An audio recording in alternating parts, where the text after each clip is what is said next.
तो वहाँ के कुछ लोगों ने जो जो जो कल्प्रिट हैं उन लोगों ने पकड़ करके इसके साथ में ज़बरदस्ती रेप किया। तो जब तक उसकी माँ, लड़की की माँ भाग करके अपने परिवार के लोगों को लेकर आती है और रोती भी जाती है, तो उसके साथ 10-20 लोग और भी जाते हैं शमशान भूमि में। तो उन लोगों ने पूछा ये लड़की कैसे मर गई, तो उन्होंने इतनी देर में लड़की को चिता पे रख करके जला दिया। मीनाक्षी लेखी यहाँ से सांसद हैं, अभी नई जो है वो मंत्री बनी है। मीनाक्षी लेखी का वो बोर्ड है। विक्टिम परिवार के माँ बाप को 20,000 रुपए का ऑफर करती है कि आप इस केस को दबा दो। शेड्यूल कास्ट है, बेचारी गरीब है, भीख मांग के यार अपना गुजारा चलाती है, मजदूरी करके गुजारा चलाती है। मीनाक्षी लेखी बीजेपी की मंत्री हैं, अभी नई मंत्री बनी है। उनकी तरफ से यहाँ पर कोई नहीं अभी तक जो है इस पूरी घटना को लेकर के संज्ञान लेने के लिए पहुँचता है। आप एक महिला होकर के उसकी जाति को ढूंढ रही हैं, उसकी गरीबी को ढूंढ रही है। उनको पहले दिन ही आना चाहिए था, उनको पहले दिन आकर के डीसीपी को बोलना चाहिए था कि तुरंत इनको अरेस्ट करके इनकी तुरंत जांच करवाई जाए। ये नांगल गांव है, दिल्ली कैंट में नांगल गांव आता है और 1 अगस्त को यहाँ पर 9 साल की एक दलित बच्ची के साथ में बलात्कार हुआ। यहाँ से अगर आप जूम करके दिखा पाए तो जय पीर बाबा, उसके अपोजिट साइड में एक शमशान घाट है।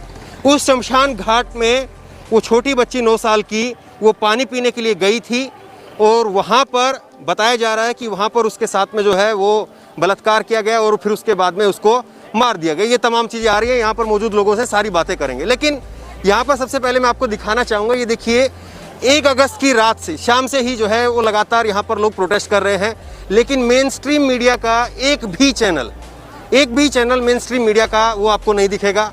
यहाँ पर जो भी लोग यहाँ पर मौजूद हैं, ये रोड ब्लॉक किया हुआ दोनों तरफ से। इस रोड को ब्लॉक करके ये लोग बैठ करके अपनी आवाज़ जो है उठा रहे हैं। यहीं के लोकल लोग हैं, कुछ समाजसेवी लोग हैं, वो आ रहे हैं।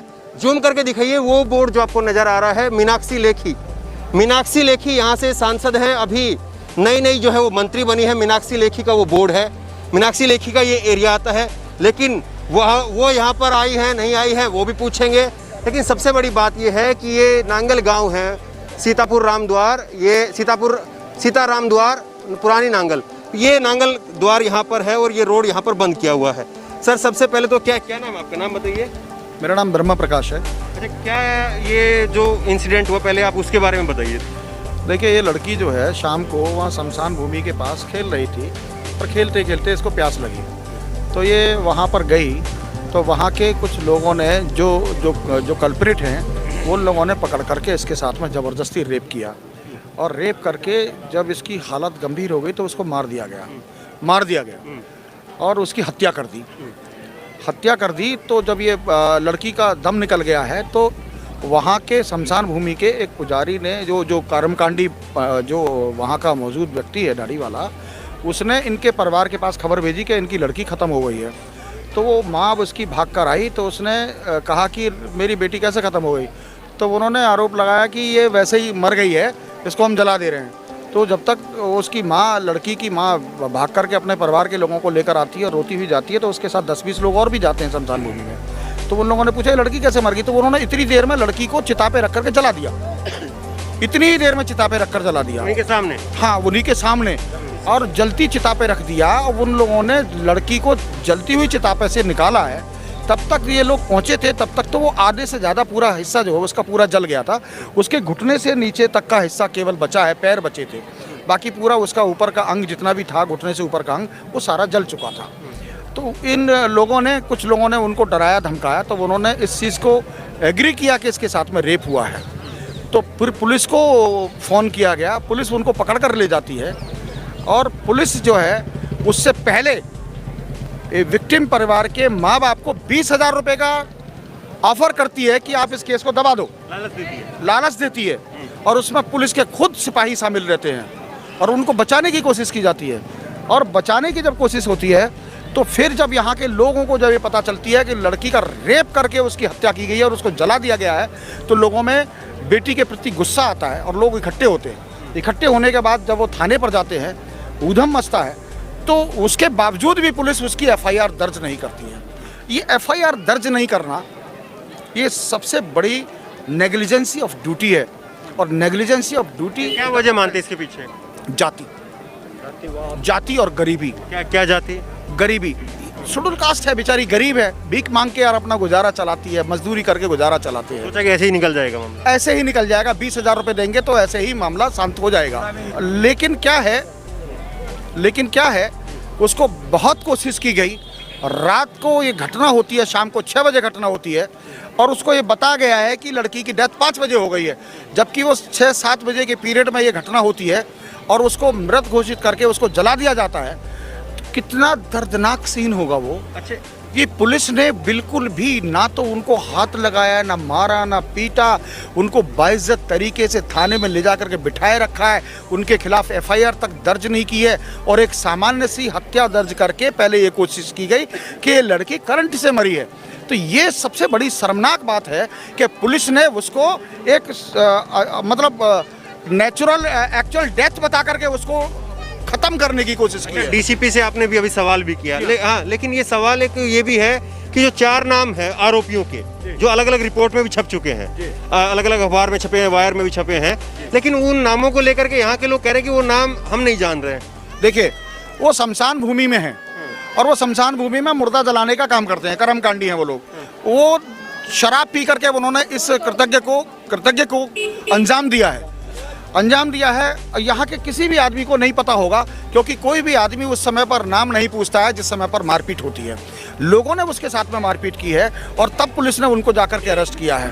तो उनको नाम के बारे में ये आप उसके नाम के पीछे ना जाएं, क्योंकि उन्होंने खुद एक्सेप्ट किया। मीनाक्षी लेखी का पीछे बोर्ड लगा हुआ आपके पीछे, अभी नई नई मंत्री बनी है, कुछ इस मामले में उनका कोई रिस्पॉन्स आया, कोई फोन वगैरह कोई उनकी तरफ से? अभी तक मीनाक्षी लेखी इस क्षेत्र की सांसद हैं और मंत्री भी हैं, केंद्रीय मंत्री अभी हाल में बनी हैं और एक एडवोकेट हैं, वो खुद एक महिला हैं। मैं आपके माध्यम से एक बात उनको संदेश तक देना चाहता हूं कि आप एक महिला होकर के उसकी जाति को ढूंढ रही हैं, उसकी गरीबी को ढूंढ रही हैं। उनको पहले दिन ही आना चाहिए था, उनको पहले दिन आकर के डीसीपी को बोलना चाहिए था कि तुरंत इनको अरेस्ट करके इनकी तुरंत जांच करवाई जाए। जिन लोगों ने रेप किया उसकी जांच तक नहीं हुई, फॉरेंसिक जांच नहीं हुई, उनकी फॉरेंसिक लेबोरेटरी के लिए सैंपल नहीं गए, क्योंकि जिस पार्ट से वो उन्होंने रेप किया उसके सराउंडिंग एरिया में हेयर भी होते हैं, स्पर्म भी होता है, उनका खुद का निकला हुआ होगा, उसका अंडरवियर होगा, उसके पैंट पर दागा लगा होगा, उसके अभी तक दिल्ली पुलिस ने उस पर कोई जांच के 1% भी उस पर कोशिश नहीं की है, जो उसको दर्शाती है। क्योंकि इन्होंने ये कोशिश की है कि जिस लड़की का रेप किया है उस लड़की की तो इन्होंने जला करके पूरे सबूत ही खत्म करने की कोशिश की है। आप यहीं से लोकल हैं, यहीं की रहने वाली हैं? हाँ जी। क्या नाम है आपका? गीता नाम है भैया मेरा। अच्छा, ये अभी जो ये पूरी घटना हुई, अभी हम बात कर रहे थे 2 पहले लड़कियों के साथ में भी हुआ है ऐसा 2-2.5 महीने पहले, तो क्या मतलब आप लोग सुरक्षित नहीं है क्या? भैया लगता है ऐसा आपको? मैंने सुनी थी भैया भाई लड़कियों के साथ वहाँ बलात्कार हुआ शमशान में, पर ये तो बहुत बुरा हुआ ना जो ये 9 साल की बेटी के साथ कर दिया। उनको कड़ी से कड़ी सजा मिलनी चाहिए भैया। आपको विश्वास है मिल पाएगा? भैया विश्वास तो है, जब इतनी जनता इकट्ठी हो रही है तो विश्वास तो है ही। जनता इकट्ठी नहीं होती तो नहीं हो पाता? नहीं हो पाता, बिल्कुल भी नहीं हो पाता भैया। देखिए, ये इस तरह से लगातार पीछे नारेबाजी आप देख रहे हैं, तो अलग अलग संगठन के लोग जो है वो यहाँ पर जुट रहे हैं, लेकिन मेन स्ट्रीम मीडिया का एक भी चैनल जो है वो अभी तक यहाँ पर नहीं है। कोई भी जो बड़ा चैनल आप कहेंगे वो नहीं है। देखिए, साउथ के कुछ चैनल जो है वो साउथ का कुछ चैनल है, एशिया नेट हिंदी वो जरूर है, बाकी मेन स्ट्रीम मीडिया के चैनल यहाँ पर नहीं है। लोग यहाँ पर आ रहे हैं, आवाज़ उठा रहे हैं। सवाल ये है कि किस तरह से लगातार यहाँ पर देखिए पीछे ये टेंट पर जो है यहाँ पर भी महिलाएं जो है वो दिन भर बैठी रहती है और लगातार जो है लोग यहाँ पर अपनी आवाज़ उठा रहे हैं। पीछे यहाँ पर डीसीपी भी थोड़ी देर पहले आए, इनसे डीसीपी ने यहाँ पर कहा भी कि आप लोग यहाँ पर आकर के जो है ये रोड को खाली करवाइए, लेकिन ये लोग यहाँ पर साफ तौर पर कह रहे हैं कि जब तक एसीपी को सस्पेंड नहीं किया जाएगा, एसएचओ को सस्पेंड नहीं किया जाएगा, तब तक यहाँ से लोग नहीं हटेंगे। लेकिन सोच करके देखिए, दिल्ली के अंदर एक घटना होती है, पार्लियामेंट यहाँ से महज 12 किलोमीटर दूर है और यहाँ की आवाज़ पार्लियामेंट में नहीं पहुँचती है। मीनाक्षी लेखी बीजेपी की मंत्री हैं, अभी नई मंत्री बनी है, उनकी तरफ से यहाँ पर कोई नहीं अभी तक जो है इस पूरी घटना को लेकर के संज्ञान लेने के लिए पहुँचता है। सवाल ये है कि आखिरकार ये सब कब तक चलता रहेगा। अभी अमित शाह 2 रोज पहले यूपी में जाते हैं और यूपी में जाकर के कहते हैं कि अपराध मुक्त हो गया है। ये दिल्ली की जो पुलिस है, दिल्ली की कानून व्यवस्था है, वो भी अमित शाह के अंडर में आती है। तो सवाल ये है कि इनकी जवाबदेही आखिरकार कौन लेगा। अगर आपने अभी तक हमारा चैनल सब्सक्राइब नहीं किया तो अभी सब्सक्राइब करें और बेल आइकॉन को क्लिक करके हमारी लेटेस्ट वीडियोस के बारे में अपडेट जानें।